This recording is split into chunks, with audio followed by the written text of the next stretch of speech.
पती पत्नीच्या वादातून होणारे गुन्हे काही नवीन नाहीत। या प्रकारच्या घटना सातत्याने उघड होत असतात। गेल्या काही दिवसांमध्ये या प्रकरणात मोठी वाढ होताना दिसत आहे।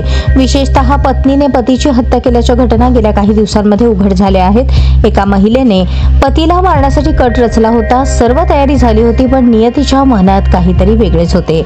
उत्तर प्रदेशातील बरेली मधील ही घटना आहे। यामध्ये राजीव असे पतीचे नाव असून त्याला त्याच्या सासरच्याने ठार मारण्याचा प्रयत्न केला होता, पण तो शेवटच्या क्षणी बचावला। राजीवच्या हत्येचा कथित कट त्याच्या पत्नी साधनानेच रचल्याचा आरोप आहे। साधनाने तिच्या 5 भावांची यासाठी मदत घेतली। भगवानदास, प्रेमराज, हरीश आणि लक्ष्मण अशी साधनाच्या भावांची नावे आहेत। त्यांनी काही गुंडांना सुपारी दिली। 21 जुलैच्या रात्री एकूण 11 जणांनी राजीववर त्याच्या घरात हल्ला केला।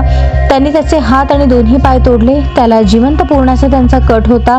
त्यांनी त्याला सीबीगंज परिसरातील एका जंगलात नेले आणि त्याला पुरण्यासाठी खड्डा खोदला, पण नशिबाचा डाव वेगळाच होता। ते त्याला पुरण्याआधीच एक अनोळखी व्यक्ती तिथे पोहोचली, त्यामुळे आरोपींना त्यांचा कट अर्धवट सोडून पळून जावे लागले।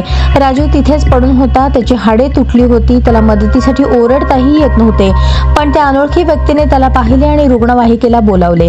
राजीवला एका खासगी रुग्णालयात नेण्यात आले। तो वाचला असून त्याच्यावर सध्या उपचार सुरू आहेत। राजीवच्या वडिलांनी नेत्राम यांनी आपली सून आणि तिच्या भावांविरुद्ध तक्रार दाखल केली आहे। त्यांनी त्यांच्या मुलाला ठार मारण्याचा प्रयत्न केल्याचा आरोप केलाय।